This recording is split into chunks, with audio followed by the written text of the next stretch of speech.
Quality soil is the most important part of having healthy and thriving houseplants.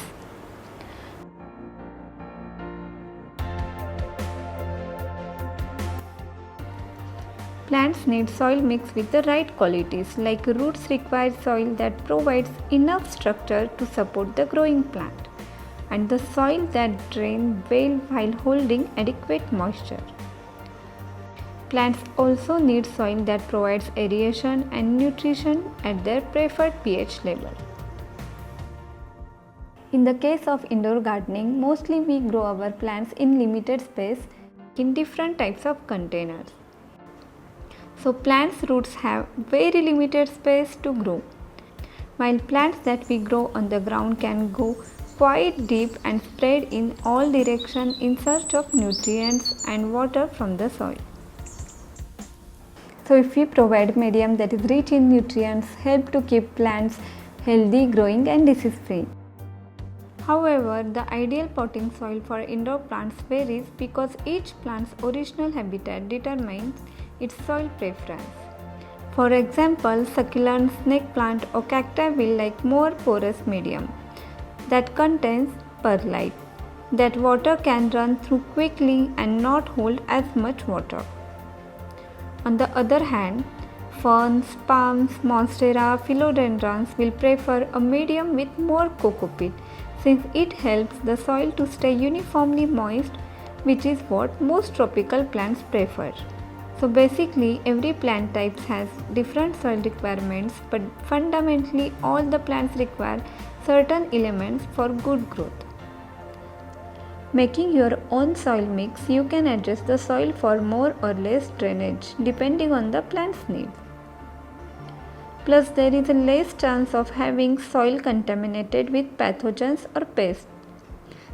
So today I will be sharing soil mix that I used for my all house plants except for cacti and succulents.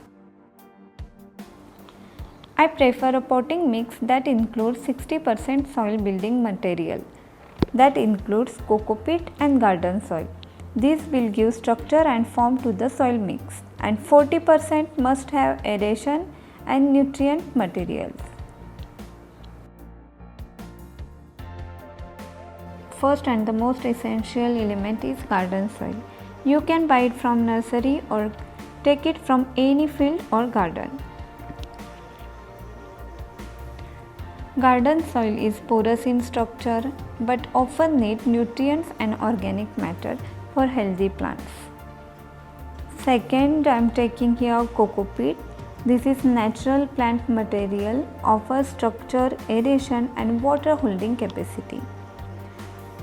Actually, cocopeat is byproduct of the coconut industry, often sold in compressed bricks. So before using it, place it in bucket of water until it expands. They can repel water when too dry. You can store remaining moist cocopeat. If you have 1 kg block, place it in bucket of 5 liters of water until they expand, and it will give 5 kg loose material, 5 kg of cocopeat. Next is perlite. Perlite is my favorite material for adding drainage and keeping the soil airy and open. Potting soil for indoor plants containing at least 20% perlite will have excellent drainage and aeration and help to promote healthy roots and vibrant growth of your plants. Perlite is volcanic glass that's been heated to the point it bursts into fragments. It's naturally occurring, non-toxic, light in weight and reusable. It has neutral pH. Perlite is easy to find at local nurseries or you can get online from Amazon. We'll share all the links in the description box. Next is compost. You can add any form of compost, kitchen compost, vermicompost or farmyard manure. Compost contains many beneficial microbes and have superior water holding capacity and nutrient content. Compost is an excellent addition to potting mix. So these are the components that I use for making houseplant soil mix. These ingredients are readily available anywhere in the nursery or you can order from Amazon.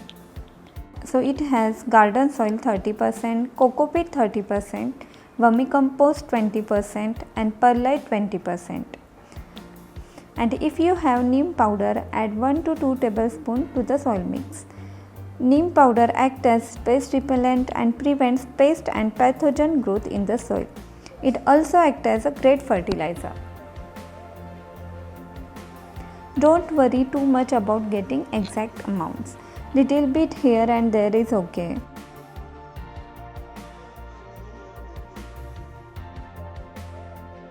Just keep in mind, good quality potting soil should be light and fluffy with well blended mixture of ingredients. There must be sufficient air circulation for the roots to breathe. The plants must be able to extract enough nutrition from the soil to live and grow.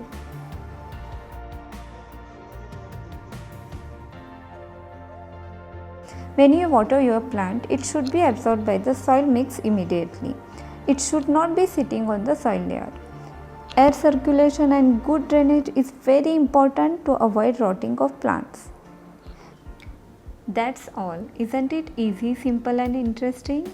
You will have an amazing soil mix ready to go for all your plant babies. Hope you find this video helpful. If you like my video, please hit the like button and subscribe to Garden Vibes. For more green updates and plant care tips, do follow us on Instagram.